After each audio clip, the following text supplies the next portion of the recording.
दोस्तों मोटो Z और मोटो Z force दो नए लेटेस्ट मॉड्यूलर स्मार्टफोन्स हैं और मैं आज आपसे इस वीडियो में बात करूंगा मॉड्यूलरिटी के कंसेप्ट के बारे में। जो मॉड्यूल्स हैं वो कौन से मिलते हैं, किस तरीके से आप इनको चेंज कर पाएंगे, किस तरीके से काम करते हैं, फ्यूचर में इंप्रूवमेंट्स कैसे आपको देखने को मिल सकते हैं और साथ में ही मोटो और LG के मॉड्यूलर कंसेप्ट को थोड़ा सा हम कंपेयर भी करेंगे। नमस्कार दोस्तों, मेरा नाम है गौरव, आप देख रहे हैं टेक्निकल गुरुजी।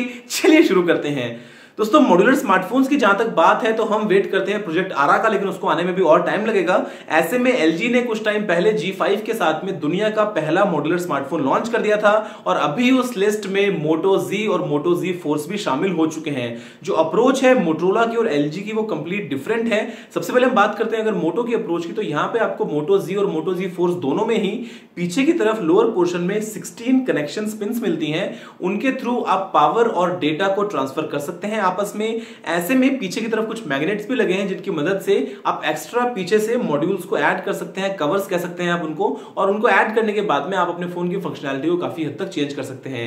इनिशियली ये आपको मिलेंगे बेसिकली 4 अलग अलग सेक्शंस में। जो पहला सेक्शन है वो बड़ा ही बेसिक है और उसका आपके फोन की फंक्शनैलिटी के साथ में कोई भी ताल्लुक नहीं है। इनको हम कहते हैं स्टाइल शेल्स और यहां पे पीछे आपको वुड, लेदर, केवलार, फैब्रिक अलग अलग आपको शेल्स मिलेंगी जिनको अपने फोन के पीछे अटैच कीजिए कवर की तरह से और उसके बाद में फोन की बॉडी का हिस्सा बन जाएगा एक तरीके से। और आप सोचेंगे कि आपके पास में वुडन फोन है या केवलार का फोन है या लेदर वगैरह का फोन है, वो सारे ऑप्शंस आपको मिल जाएंगे। लेकिन इसके बाद के जो 3 मॉड्यूल्स हैं वो काफी इंटरेस्टिंग है। सबसे पहला मॉड्यूल है दोस्तों वो है एक बैटरी केस या बैटरी बैंक कह सकते हैं या पावर केस कहिए, कुछ भी आप इसको कहिए। तो ये जो मॉड्यूल है इसमें आपको मिलती है एक 2200 mAh की बैटरी। आप इसको अपने फोन के साथ पीछे अटैच कीजिए। इसमें आपको वायरलेस चार्जिंग का ऑप्शन भी इनबिल्ट मिल जाएगा और ये जो नीचे पिन्स हैं उसके थ्रू डायरेक्टली आपके फोन के साथ मिल जाएगी। मतलब ऐसा नहीं है कि आपको अलग से बटन दबाना पड़ेगा, एक पावर बैंक की तरह इसको चार्ज करो, इसको निकालो। आप डायरेक्टली अपने फोन को नॉर्मल जैसे चार्ज करते हैं वैसे चार्ज कीजिए और ये एक तरीके से आपकी बैटरी का ही एक डायरेक्ट एक्सटेंशन बन जाएगा। ऐसे में अगर आप मोटो Z की 2600 mAh की बैटरी को सोच के चिंतित हैं तो आप अगर ये 2200 mAh की बैटरी लगा लेंगे पीछे साथ में तो आपको मिल जाएगी टोटल 4800 mAh की बैटरी। इनको आप जो मॉड्यूल्स हैं ये मोटो Z और मोटो Z फोर्स दोनों में ही आपस में इंटरचेंजेबल है और इवन मोटोरोला तो ये भी कहता है कि जो आने वाले फ्यूचर फोन्स हैं उनमें भी आपको सेम मॉड्यूल्स काम करते हुए देखने को मिलेंगे। इसका मतलब ये कि अगले साल की जो जनरेशन है उसका डिजाइन भी एटलीस्ट बैक पैनल जो है वो सेम रहेगा डायमेंशंस में, ताकि आप आज के जो एग्जिस्टिंग मॉड्यूल्स हैं उनको आप उनके साथ में काम में ले पाएंगे। दोस्तों इसके अलावा जो दूसरा मॉड्यूल है वो है एक JBL का 6 वॉट का स्पीकर यूनिट। यहां पे आपको 3-3 वॉट के 2 स्पीकर्स मिलते हैं। इस मॉड्यूल में आपको 1100 mAh की इनबिल्ट बैटरी भी मिल जाती है और इसके अलावा आप ये जैसे ही इसको अटैच करेंगे आपके फोन का स्पीकर एक तरीके से चेंज हो जाएगा और जैसे ही आप कोई भी म्यूजिक वगैरह प्ले करते हैं तो ऑटोमेटिकली आपको पीछे की तरफ जो JBL का आपने लगाया है स्पीकर मॉड्यूल वहां से आवाज आती हुई सुनाई देगी। दोस्तों इसके अलावा एक और मॉड्यूल है वो है एक पीको प्रोजेक्टर। इसका मतलब ये कि अगर आप उस मॉड्यूल को लगाते हैं तो आप 70 इंचेस तक 480p के रेजोल्यूशन में आपके स्क्रीन में जो भी है, जो भी आप मूवीज दिखाना चाहते हैं, अगर आप कुछ भी कंटेंट दिखाना चाहते हैं अपने फ्रेंड्स को तो वो डायरेक्टली आप प्रोजेक्ट कर सकते हैं किसी भी दीवार पे, किसी भी स्क्रीन पे।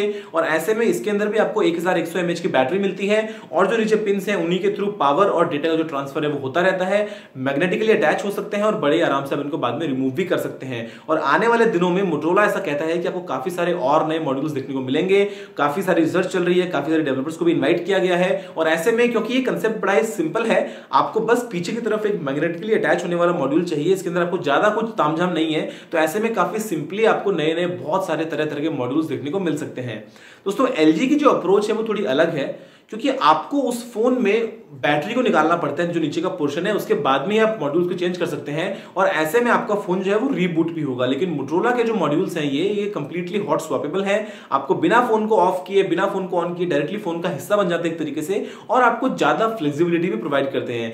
LG के मॉड्यूल्स में कैमरा ग्रिप और वो डैक सिर्फ 2 ही ऑप्शन को देखने को मिलते हैं और वो भी कंफर्म है कि अगले साल जो LG का फोन आएगा मुझे ऐसा लगता है कि वो जो G5 वाले हैं वो G5 वाले अलग, G6 में पता नहीं फिर कुछ और कर देंगे। तो ऐसे में आपको पछतावा होगा, हो सकता है G5 खरीद के या आप अगर G6 पे लेते हैं कि ये आपस में इंटर कंपैटिबल नहीं है और उसके बाद में आप ज्यादा कुछ इनको इंप्रूव नहीं कर सकते अपने फोन को। लेकिन मोटो में क्योंकि ये इंटर जनरेशनल है यानी कि अगली जनरेशन के अंदर भी काम आएंगे, हो सकता है उससे अगली में भी काम आए और उसके अलावा कंसेप्ट काफी सिंपल है, हॉट स्वैपेबल है, पीछे की तरफ डायरेक्टली ऐड कर सकते हैं। पावर बैंक चाहिए तो एक बैटरी ऐड कर लीजिए, उसके अलावा आपको एक अच्छे स्पीकर चाहिए तो स्पीकर वाला मॉड्यूल ऐड कर लीजिए, उसके अलावा आपको प्रोजेक्टर चाहिए तो प्रोजेक्टर को ऐड कर लीजिए। तो ऐसे में जो फंक्शनैलिटी है वो as compare compare to LG मुझे थोड़ी सी बेटर लगती है और मुझे उम्मीद है कि शायद आपका भी यही मानना होगा। दोस्तों अभी के लिए इस वीडियो में इतना ही। मुझे उम्मीद है कि वीडियो पसंद आएगा और हम सभी उम्मीद करते हैं कि प्रोजेक्ट आरा जल्दी से आ जाए और ऐसे मॉड्यूलर स्मार्टफोन्स आ जाए जिसके बाद में हम जैसे चाहे हमारे फोन्स को कस्टमाइज कर पाएंगे। हालांकि अभी इन मोटो मॉड्स की कोई प्राइस हमको नहीं पता है, तो ये नहीं पता कि कितने एक्सपेंसिव होंगे या किस तरीके से कितना आपको क्या बंडल मिलने वाला है। तो ये बस उम्मीद करते हैं कि मोटोरोला इनकी प्राइसिंग को सोच समझ के रखे और एक नॉर्मल यूजर की रीच में रखे, जिससे वो भी अलग अलग मॉड्यूल्स को यूज करके अपने फोन को अलग तरीके से यूज कर पाएगा। दोस्तों अभी के लिए इस वीडियो में इतना ही। अगर आपका कोई भी सवाल या सुझाव हो तो आप नीचे कमेंट करना मत भूलिएगा और अगर आपने अभी तक टेक्निकल गुरुजी को सब्सक्राइब नहीं किया है तो आप इस वीडियो को लाइक और शेयर करने के साथ चैनल को सब्सक्राइब भी कर लीजिए, क्योंकि मैं आपके लिए रोजाना यहाँ पे इसी तरह की वीडियोस लेके आता रहता हूं। अभी के लिए इतना ही। जय हिंद, वंदे मातरम।